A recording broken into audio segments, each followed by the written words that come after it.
마태복음 제13장.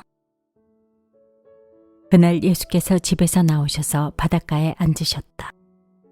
많은 무리가 모여드니 예수께서는 배에 올라가서 앉으셨다. 무리는 모두 물가에 서 있었다. 예수께서 그들에게 비유로 여러 가지 일을 말씀하셨다. 그는 이렇게 말씀하셨다. 보아라, 씨를 뿌리는 사람이 씨를 뿌리러 나갔다.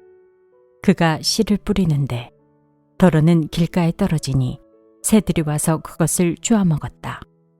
또 덜어는 흙이 많지 않는 돌짝밭에 떨어지니 흙이 깊지 않아서 싹은 곧 났지만 해가 뜨자 타버리고 뿌리가 없어서 말라버렸다. 또 덜어는 가시덤불에 떨어지니 가시덤불이 자라서 그 기운을 막았다. 그러나 덜어는 좋은 땅에 떨어져서 열매를 맺었는데 어떤 것은 100배가 되고 어떤 것은 60배가 되고 어떤 것은 30배가 되었다. 귀 있는 사람은 들어라. 제자들이 다가와서 예수께 말했다. 어찌하여 그들에게는 비유로 말씀하십니까? 예수께서 그들에게 대답하셨다. 너희에게는 하늘나라의 비밀을 아는 것을 허락해 주셨지만 다른 사람들에게는 그렇게 해주지 않으셨다. 가진 사람은 더 받아서 차고 남을 것이며 가지지 못한 사람은 가진 것마저 빼앗길 것이다. 내가 그들에게 비유로 말하는 이유는 그들이 보아도 보지 못하고 들어도 듣지도 못하고 깨닫지도 못하기 때문이다. 이사야의 예언이 그들에게서 이루어지는 것이다.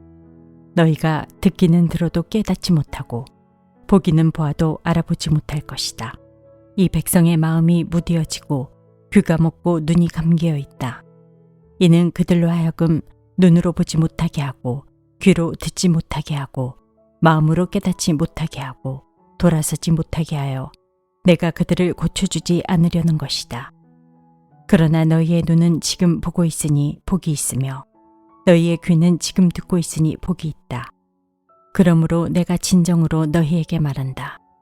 많은 예언자와 의인이 너희가 지금 보고 있는 것을 보고 싶어 하였으나 보지 못하였고 너희가 지금 듣고 있는 것을 듣고 싶어 하였으나 듣지 못하였다. 너희는 이제 씨를 뿌리는 사람의 비유가 무슨 뜻을 지녔는지를 들어라. 누구든지 하늘나라를 두고 하는 말씀을 듣고도 깨닫지 못하면 악한 자가 와서 그 마음에 뿌려진 것을 빼앗아 간다. 길가에 뿌린 씨는 그런 사람을 두고 하는 말이다. 또 돌짝밭에 뿌린 씨는 이런 사람이다.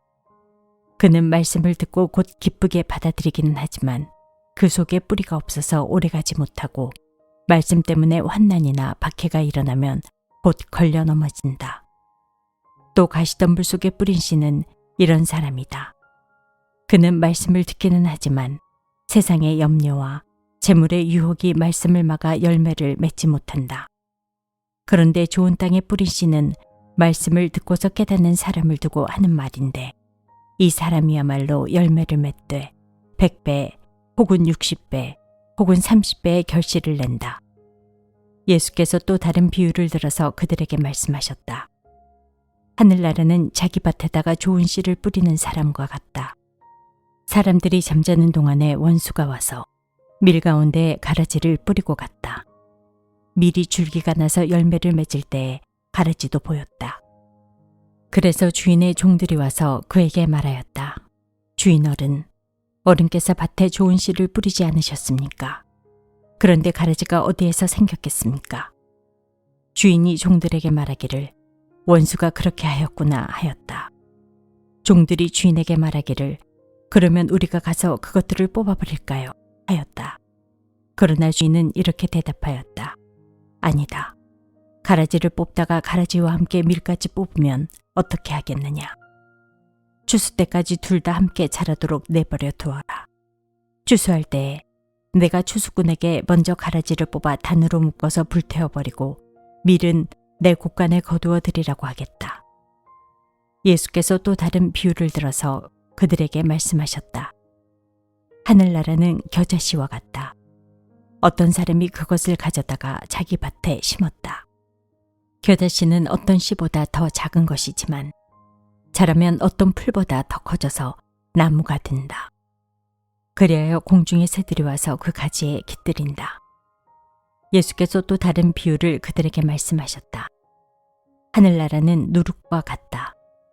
어떤 여자가 그것을 가져다가 가루 서말 속에 살짝 섞어 넣으니 마침내 온통 부풀어 올랐다. 예수께서 이 모든 것을 비유로 무리에게 말씀하셨다. 비유가 아니고서는 아무것도 그들에게 말씀하지 않으셨다. 이것은 예언자를 시켜서 하신 말씀을 이루시려는 것이었다. 나는 내 입을 열어서 비유로 말할 터인데 창세 이래로 숨겨둔 것을 털어놓을 것이다. 그 뒤에 예수께서 무리를 떠나서 집으로 들어가셨다. 제자들이 그에게 다가와서 말하였다. 밭의 가라지 비유를 우리에게 설명하여 주십시오. 예수께서 말씀하셨다. 좋은 씨를 뿌리는 이는 인자요, 밭은 세상이다. 좋은 씨는 그 나라의 자녀들이요, 가라지는 악한 자의 자녀들이다. 가라지를 뿌린 원수는 악마요, 추수 때는 세상 끝날이요, 추수꾼은 천사들이다. 가라지를 모아다가 불에 태워버리는 것과 같이 세상 끝날에도 그렇게 할 것이다. 인자가 천사들을 보낼 터인데 그들은 죄짓게 하는 모든 일들과 불법을 행하는 모든 사람들을 자기 나라에서 모조리 끌어모아다가 불화궁리에 쳐넣을 것이다. 그러면 그들은 거기서 울며 이를 갈 것이다. 그때 의인들은 그들의 아버지의 나라에서 해와 같이 빛날 것이다. 귀 있는 사람은 들어라. 하늘나라는 밭에 숨겨놓은 보물과 같다. 어떤 사람이 그것을 발견하면 제자리에 숨겨두고 기뻐하며 집에 돌아가서는 가진 것을 다 팔아서 그 밭을 산다. 또 하늘나라는 좋은 진주를 구하는 상인과 같다. 그가 값진 진주를 하나 발견하면 가서 가진 것을 다 팔아서 그것을 산다. 또 하늘나라는 바다에 그물을 던져서 온갖 고기를 잡아 올리는 것과 같다. 그물이 가득 차면 해변에 끌어올려 놓고 앉아서 좋은 것들을 그릇에 담고 나쁜 것들은 내버린다. 세상 끝날에도 이렇게 할 것이다. 천사들이 와서 의인들 사이에서 악한 자들을 가려내서 그들을 불아궁이에 쳐넣을 것이니 그들은 거기서 울며 이를 갈 것이다. 예수께서 제자들에게 너희가 이것들을 모두 깨달았느냐 하고 물으시니 그들이 예 하고 대답하였다. 예수께서 그들에게 말씀하셨다.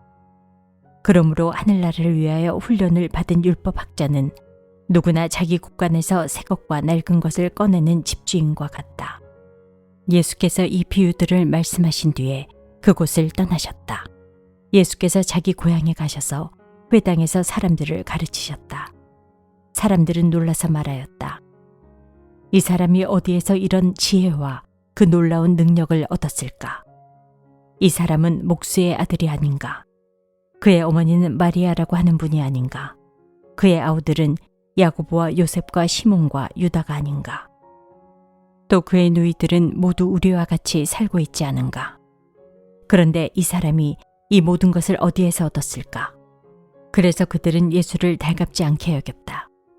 예수께서 그들에게 말씀하셨다. 예언자는 자기 고향과 자기 집 밖에서는 존경을 받지 않는 법이 없다. 예수께서는 그들의 믿지 않음 때문에 거기서는 기적을 많이 행하지 않으셨다. 제14장. 그 무렵에 분봉왕 헤롯이 예수의 소문을 듣고서 자기 신하들에게 말하였다. 이 사람은 세례자 요한이다. 그가 죽은 사람들 가운데서 살아났다. 그 때문에 그가 이런 놀라운 능력을 발휘하는 것이다. 헤롯은 일찍이 자기 동생 빌립의 아내 헤로디아의 일 때문에 요한을 붙잡아다가 묶어서 감옥에 가둔 일이 있다. 그것은 요한이 헤롯에게 그 여자를 차지하는 것은 옳지 않습니다 하고 여러 차례 말하였기 때문이다. 그래서 헤롯은 요한을 죽이려고 하였으나 민중이 두려워서 그렇게 하지 못하였다. 그것은 그들이 요한을 예언자로 여기고 있었기 때문이다. 그런데 마침 헤롯의 생일에 헤로디아의 딸이 손님들 앞에서 춤을 추어서 헤롯을 즐겁게 해주었다. 그리하여 헤롯은 그 소녀에게 청하는 것은 무엇이든지 주겠다고 맹세로서 약속하였다. 소녀는 자기 어머니가 시키는 대로 말하였다. 세례자 요한의 머리를 쟁반에 담아서 이리로 가져다 주십시오. 왕은 마음이 괴로웠지만 이미 맹세를 하였고 또 손님들이 보고 있는 앞이므로 그렇게 해주라는 명령을 내리게 되었다. 그래서 그는 사람을 보내서 감옥에서 요한의 목을 베게 하였다. 그 머리를 쟁반에 담아서 가져다가 소녀에게 주니 소녀는 그것을 자기 어머니에게 가져갔다. 요한의 제자들이 와서 그 시체를 거두어다가 장사 지내고 나서 예수께 가서 알려드렸다. 예수께서 그 말을 들으시고 거기에서 배를 타고 따로 외딴 곳으로 물러가셨다. 이 소문이 퍼지니 무리가 여러 동네에서 몰려와서 걸어서 예수를 따라왔다. 예수께서 배에서 내려서 큰 무리를 보시고 그들을 불쌍히 여기시고 그들 가운데서 앓는 사람들을 고쳐주셨다. 저녁 때가 되니 제자들이 예수께 다가와서 말하였다. 여기는 빈들이고 날도 이미 저물었습니다. 그러니 무리를 헤쳐보내서 제각기 먹을 것을 사 먹게 마을로 보내시는 것이 좋겠습니다. 예수께서 그들에게 말씀하셨다. 그들이 물러갈 필요 없다. 너희가 그들에게 먹을 것을 주어라. 제자들이 예수께 말하였다. 우리에게 있는 것이라고는 빵 5개와 물고기 2마리밖에 없습니다. 이때 예수께서 말씀하셨다. 그것들을 이리로 가져오너라. 그리고 예수께서는 무리를 풀밭에 앉게 하시고 나서 빵 5개와 물고기 2마리를 들고 하늘을 우러러보시고 축복 기도를 드리신 다음에 떼어서 제자들에게 주시니 제자들이 이를 무리에게 나누어 주었다. 그들은 모두 배불리 먹었다. 남은 부스러기를 모으니 12광주리에 가득 찼다. 먹은 사람은 여자들과 어린아이들 외에 어른 남자만도 5,000명쯤 되었다. 예수께서는 곧 제자들을 재촉하여 배에 태워서 자기보다 먼저 건너편으로 가게 하시고 그동안의 무리를 헤쳐 보내셨다. 무리를 헤쳐 보내신 뒤에 예수께서는 따로 기도하시려고 산에 올라가셨다. 날이 이미 저물었을 때에 예수께서는 홀로 거기에 계셨다. 제자들이 탄 배는 그 사이에 이미 육지에서 멀리 떨어져 있었는데 풍랑에 몹시 시달리고 있었다. 바람이 거슬러서 불어왔기 때문이다. 이른 새벽에 예수께서 바다 위로 걸어서 제자들에게로 가셨다. 제자들이 예수께서 바다 위로 걸어오시는 것을 보고 겁에 질려서 유령이다 하며 두려워서 소리를 질렀다. 예수께서 곧 그들에게 말씀하셨다. 안심하여라. 나다. 두려워하지 말아라. 베드로가 예수께 말하였다. 주님, 주님이시면 나더러 물 위로 걸어서 주님께로 오라고 명령하십시오. 예수께서 오너라 하고 말씀하셨다. 베드로는 배에서 내려 물 위로 걸어서 예수께로 갔다. 그러나 베드로는 거센 바람이 불어오는 것을 보고 무서움에 사로잡혀서 물에 빠져 들어가게 되었다. 그때 그는 주님 살려주십시오 고 외쳤다. 예수께서 곧 손을 내밀어서 그를 붙잡고 말씀하셨다. 믿음이 적은 사람아, 왜 의심하였느냐? 그리고 그들이 함께 배에 오르니 바람이 그쳤다. 배 안에 있던 사람들은 그에게 무릎을 꿇고 말하였다. 선생님은 참으로 하나님의 아들이십니다. 그들은 바다를 건너가서 게네사렛 땅에 이르렀다. 그곳 사람들이 예수를 알아보고 주위에 온 지방으로 사람을 보내어 병자를 모두 그에게 데려왔다. 그들은 예수께 그의 옷술만이라도 손을 대게 해달라고 간청하였다. 그리고 손을 댄 사람은 모두 나았다. 제15장. 그때 예루살렘에서 바리새파 사람들과 율법 학자들이 예수께 와서 말하였다. 당신의 제자들은 어찌하여 장로들의 전통을 어기는 것입니까? 그들은 빵을 먹을 때 손을 씻지 않습니다. 예수께서 그들에게 말씀하셨다. 그러면 너희는 어찌하여 너희의 전통 때문에 하나님의 계명을 어기느냐? 하나님께서 말씀하시기를 아버지와 어머니를 공경하여라 하시고 또 아버지나 어머니를 욕하는 자는 반드시 죽을 것이다 하셨다. 그러나 너희는 말하기를 누구든지 아버지나 어머니에게 내게서 받으실 것이 하나님께 드리는 예물이 되었습니다 하고 말만 하면 그 사람은 제 부모를 공경하지 않아도 된다고 한다. 이렇게 너희는 너희의 전통 때문에 하나님의 말씀을 폐한다. 위선자들아, 이사야가 너희를 두고 적절히 예언하였다. 이 백성이 입술로는 나를 공경해도 마음은 나에게서 멀리 떠나 있다. 그들은 사람의 훈계를 교리로 가르치며 나를 헛되이 예배한다. 예수께서 무리를 가까이 부르시고서 그들에게 말씀하셨다. 너희는 내 말을 듣고 깨달아라. 입으로 들어가는 것이 사람을 더럽히는 것이 아니라 입에서 나오는 것, 그것이 사람을 더럽힌다. 그때의 제자들이 다가와서 예수께 말하였다. 바리새파 사람들이 이 말씀을 듣고 분개하고 있다는 것을 아십니까? 예수께서 대답하셨다. 나의 하늘아버지께서는 자기가 심지 않으신 식물은 모두 뽑아버리실 것이다. 그들을 내버려 두어라. 그들은 눈먼 사람이면서 눈먼 사람을 인도하는 길잡이들이다. 눈먼 사람이 눈먼 사람을 인도하면 둘 다 구덩이에 빠질 것이다. 베드로가 예수께 그 비유를 우리에게 설명해 주십시오 하고 청하니 예수께서 말씀하셨다. 너희도 아직 깨닫지 못하느냐? 입으로 들어가는 것은 무엇이든지 뱃속으로 들어가서 뒤로 나가는 줄 모르느냐? 그러나 입에서 나오는 것들은 마음에서 나오는데 그것들이 사람을 더럽힌다. 마음에서 악한 생각들이 나온다. 곧 살인과 간음과 음행과 도둑질과 거짓 증언과 비방이다. 이런 것들이 사람을 더럽힌다. 그러나 손을 씻지 않고서 먹는 것은 사람을 더럽히지 않는다. 예수께서 거기에서 떠나서 두로와 시돈 지방으로 가셨다. 마침 가나안 여자 한 사람이 그 지방에서 나와서 외쳐 말하였다. 다윗의 자손이신 주님, 나를 불쌍히 여겨 주십시오. 내 딸이 귀신이 들려 괴로워하고 있습니다. 그러나 예수께서는 한마디도 대답하지 않으셨다. 그때의 제자들이 다가와서 예수께 간청하였다. 저 여자가 우리 뒤에서 외치고 있으니 그를 안심시켜서 떠나보내 주십시오. 예수께서 대답하셨다. 나는 오직 이스라엘 집에 길을 잃은 양들에게 보내심을 받았을 따름이다. 그러나 그 여자는 나와서 예수께 무릎을 꿇고 간청하였다. 주님, 나를 도와주십시오. 예수께서 대답하셨다.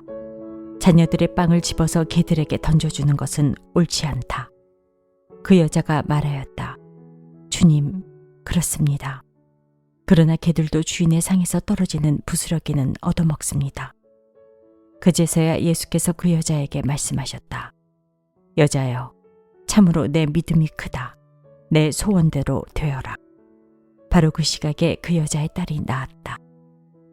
예수께서 거기에서 떠나서 갈릴리 바닷가에 가셨다. 그리고 산에 올라가서 거기에 앉으셨다. 많은 무리가 걷지 못하는 사람과 지체를 잃은 사람과 눈먼 사람과 말 못하는 사람과 그 밖에 아픈 사람을 많이 데리고 예수께로 다가와서 그 발 앞에 놓았다. 그러자 예수께서는 그들을 고쳐주셨다. 그래서 무리는 말 못하는 사람이 말을 하고 지체 장애인이 성하는 몸이 되고 걷지 못하는 사람이 걸어다니고 눈먼 사람이 보게 된 것을 보고 놀랐고 이스라엘의 하나님께 영광을 돌렸다. 그때 예수께서 제자들을 가까이 불러놓고 말씀하셨다. 저 무리가 나와 함께 있는 지가 벌써 사흘이나 되었는데 먹을 것이 없으니 가엾다. 그들을 굶주린 채로 돌려보내고 싶지 않다. 가다가 길에서 쓰러질지도 모른다. 제자들이 예수께 말하였다. 여기는 빈들인데 이 많은 무리를 배불리 먹일 만한 빵을 무슨 수로 구하겠습니까? 예수께서 그들에게 물으셨다. 너희에게 빵이 몇 개나 있느냐? 그들이 대답하였다. 7개가 있습니다. 그리고 작은 물고기가 몇 마리 있습니다. 예수께서 무리에게 명하여 땅에 앉게 하시고 나서 빵 7개와 물고기를 들어서 감사 기도를 드리신 다음에 떼어서 제자들에게 주시니 제자들이 무리에게 나누어 주었다. 사람들이 모두 배불리 먹었다. 그리고 나서 남은 부스러기를 주워 모으니 7 광주리에 가득 찼다. 먹은 사람은 여자들과 아이들 외에도 남자만 4,000명이었다. 예수께서 무리를 헤쳐 보내신 뒤에 배에 올라 마가단 지역으로 가셨다.